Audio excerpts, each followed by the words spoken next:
आङो गरेस्वर समस्तिनि EPPL नि candidate हिसाबै दानि जितु माने गवर्नरनि जितु शासन सालायदो आंनिफ्राय आं बरायदो मानो होनोब्ला BTC आव माने 17 बोसोर जितु हाग्रामा महिलारिया BPF दोलोनि जानानै जा सरकार खालामबाय बेयाव जोङो नांगौ रोखोमनि जोङो उन्नतिखौ नुनो मोनाखै करप्शननि सायाव करप्शन जों मिथिनो मोननाय बादि दा बेनिखायनो बेनि सायाव राज्यपाल बिथाङा मोजां रोखोमनि इनकुइरि खालामबाय थानायखौ जों मिथिनो मोनदों दा जोंनि गरेस्वर समस्तियावनो माने हाग्रामा महिलारि सारानो गावनो माने जोंनि पटिबारि दलंनि पटिबारि दैमानि सायाव दलं लुनायनि मुङाव दिनै 17 बोसोरानो जालांबाय दिनैसिम जाफुंनायखौ जों नुनो मोनाखै आरो जिहेतु इयो पेकेजनि माने 8 कोटी टाका पेकेज फैदों होननानै मिथिनो मोन्दोंमोन जिदों खोनादों राज्यपाल बिथाङा बे माने जोंनि गरेस्वरावबो माने सार्भे खालामफैगोन होननानै मिथिनो मोन्दों गोजोननाय मोन्दों जोङो आरो बेनि बागैबो प्राय माने जिखिनि स्किम आं जों जिहेतु थाबोबाय आं जितु BPF आवनो दंमोन BPF आव दङब्लाबो जिखिनि माने जोङो माने आसनिफोरखौ लानानै खामानि मावदोंमोन दिनैसिम माने बिथाङा खालि साप्लाइ आरो साप्लाइ मा साप्लाइआव माने फैसा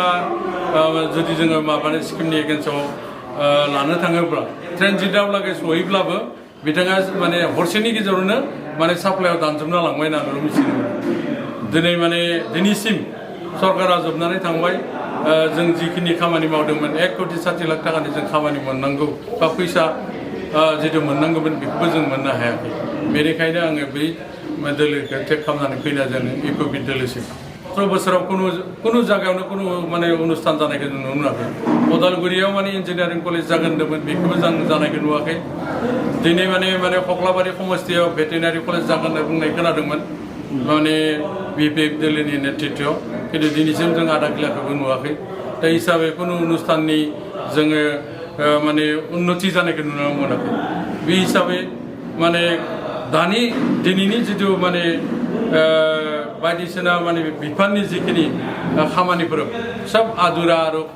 करप्शन जानानैखौ जोङो रोखायै माने मिथिनो मोन्दों आरो जिखिनि जोंनि गरेस्वर समस्तियाव माने पाब्लिक हेल्थ डिपार्टमेन्टनि EM दङब्लाबो दिनैसिम माने मोनसेबो माने पाब्लिक हेल्थनि सेन्टारखौ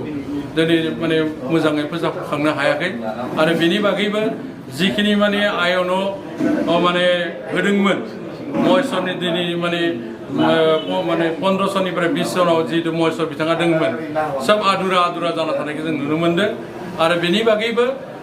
टाउन कमिटियाव 200टा माने न' 2 लाख करि नि न' होदों होननानै मिथिदोंमोन बे न' लुनायफ्राबो दिनैसिम आदुरा जानाय थानायखौ जों नुनो मोन्दों दाथ' जों नुनायाव प्रतिदिनता जानो गोनांखौ जों नुनो मोनाखै बुंनो थाङोबा जोंखौ दा कम्पेयार खालामनो हायाखै